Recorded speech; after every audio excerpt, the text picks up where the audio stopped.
Eat Very Well Production and Baba Yaga Pictures with Johnny Palma. Toy Pay Presentation present Zorro de los Hermanos, A Plaster Season 7 Anthology, now play. Don Roberto, ikaw pala Julio. Gusto ko sanang sumama sa kabalyero.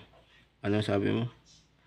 Kaya ako lumapit sa inyo ko, Don Roberto, dahil gusto kong sumama sa kabalyero na tinatayo nyo at pinamumunuan.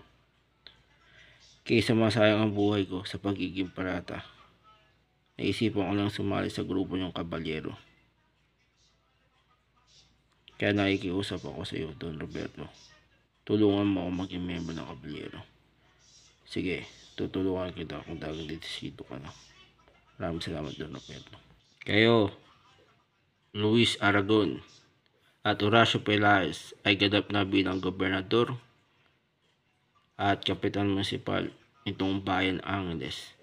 Ito'y matapos ko yung basahan at basbasan bilang kura paroko at Archbishop nitong bayan Angeles.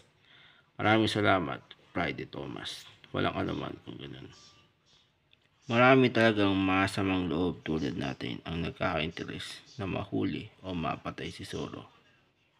Tulad nating dalawa, Two-Face. Dati tayong kalaban ni Batman. Pero ngayon, lumipat tayo para mahuli si Zorro. Tama ka dyan, Joker. Anong gagawin natin dito sa tatlo, boss? Ano pa, dihuliin natin silang tatlo at pahirapan. Dahil ayaw nilang umalis dito sa boundary ng Santa Ana. Okay, huliin na yan mga boys. Sige po. Ang gagawin sa atin ng mga taong bayan? Tay, di ko rin alam, Matt. Short down, okay lang. Okay lang ako, Dr. Jones. Okay. Wala na ako ibang magagawa pa para maligtas sila Indy, Matt at Short down mula sa mga taong bayan ng Santa Ana. Kailangan maghagis ng dinamita para masabugan sila. Pero bago pumutok ang dinamita, kailangan ko muna sigurong tumalon para makaiwas ako mula sa pagkakasabog nito. Alam mo ba, Captain? Pataon-taon to. Bakit? Alam mo ba, nung mukha ng tatlo habang pinapahirapan natin sila, mukha silang kawawa at mukha silang bulok na kamatis. Tama ka dyan. Nagkulay talong na nga rin yung isa eh. Ano yan? Hindi ko rin alam. Teka. Dinamita yan, sir ah. Ano mangyayari sa atin? Pag hindi tayo umalis, baka masabugan tayo. At sino na maghagis ninyo? Palagay ko na, si Zorro. Gusto nyo masabugan tayong dalawa. Kaya hinagis yung dinamita na yan para maligtas yung tatlo. Tara, pigilan natin. At matapos kong maglingkod bilang gwardiya sibil, gusto ko naman pumasok bilang espiya sa gobyerno ni Kapitan Ramon at Gobernador Luis Aragon. Kaya magpapanggap ako isang aristokrato para makapasok sa gobyerno bilang espiya nila. At dahil sa awa ko naman sa pamangkin kong si Antonio, ako na ang magliligtas sa mga beda bilang si Zorro. At tayong tatlo na bilang mga moskitero. Tayo naman magliligtas ngayon kay Don Carlos mula sa plaza, mula sa narap na pagbita ito. Kaya nga, tara, kailangan natin magmadali. Anong gagawin natin sa mga bihag nating belas? Hindi ano pa, gagawin natin isang alipin at ikukulong. Yung iba, i-benta natin sa mga tauhan ni Morales. Maliwanag ba? Sir, yes sir. Zorro, kami mga belas ay tubos nagpapasalamat sa iyo dahil dumating kayo upang iligtas kami. Walang anuman yun mga senyorita. Buti nga naabutan ko pa kayong buhay. Kundi, malamang, kung di ko pa kayo naabutan buhay, malamang wala na kayo ngayon dito. At malamang naibenta na lang kayo ng mga tauhan ni Morales mula sa mga pirata. Tama ka dyan, Zorro. Sige, mauna na ako, senyorita. Mukhang kailangan nating makihalo tatlo sa mga nanonood na tao dun sa plaza para maligtas natin si Don Carlos Pulido mula sa pagkakabitay niya. Maliwanag ba? Susunod, kumpadre.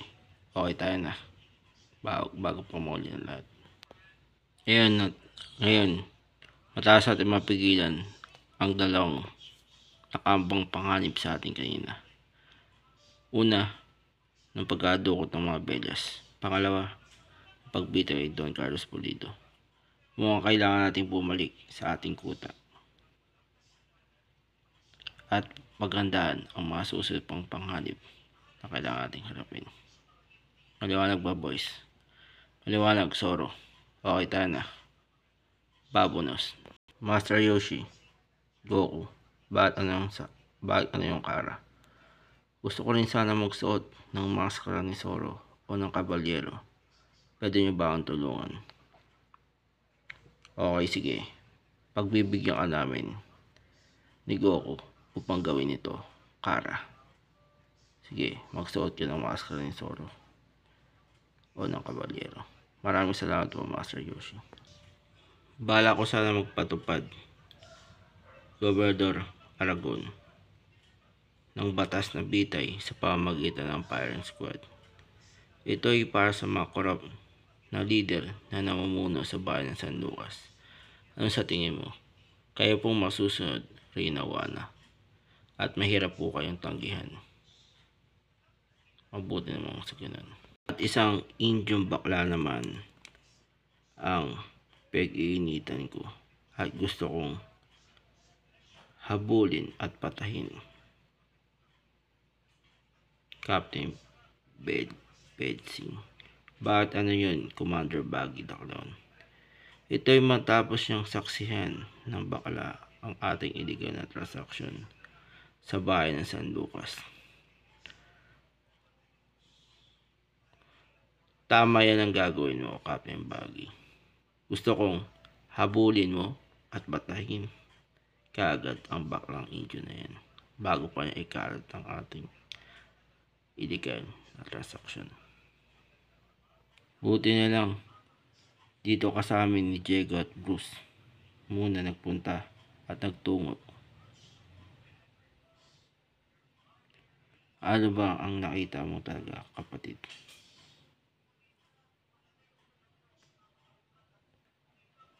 Kaya nga po buti lang sa inyo ang dalawa nagtungo.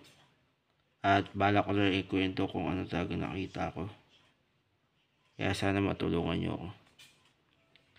Huwag kang mag-alala. Tutulungan ka namin, kapatid, sa abot ng aming makakaya. Basta ikwento mo lang kung ano talaga nakita mong illegal na transaksyon na ginagawa nila. Bruce, bakit anong Diego? Anong gagawin natin matapos sa ating marinig ang kwento ng bakla? Ngayon, matapos ating marinig ang kwento ng bakla, parang gusto ko siyang tulungan bilang Batman. Ikaw ba? Ako rin gusto ko siyang tulungan bilang Zoro. Ngayon matapos ko rin marinig ang lahat ng kwento niya. Kapatid na Esmeralda, para mapanatag ka at maging ligtas ka mula sa mga mahabol sa iyo, dito ka muna sa temple namin ni Master Goku. Tumuloy. Maraming salamat po sa inyo, Master Yoshi. Sige po, pag-iisipan ko po. Sir, anong gagawin natin ngayon? May piyapadukot sa atin si boss na isang Kristo. Gusto daw niya huliin natin to at dukutin para singilin sa kanyang pagkakautang. Maliwanag ba? Sir, yes sir.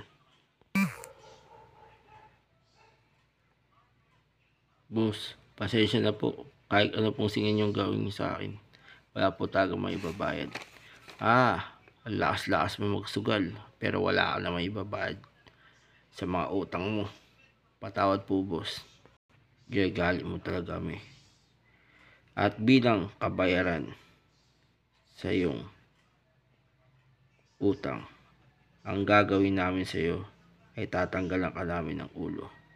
Para yun na lang ang magiging kabayaran mo sa hindi mo pagbabayad ng utang sa amin.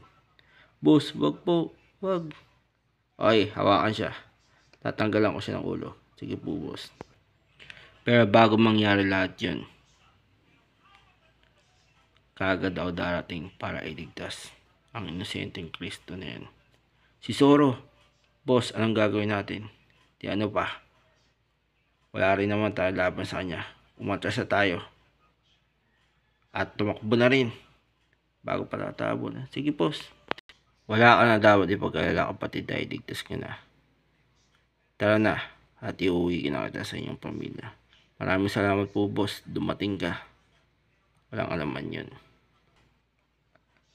At 5 pasahero naman ng tren ang napatalon matapos lang hold upin. Ngayon, kagad tayong a-action. Tayong tatlo. Para tulungan sila at habulin ang mga hold upper doon sa loob ng tren. Maliwanag ba, Agustin at Bernardo? Opo, Antonio. Tara na.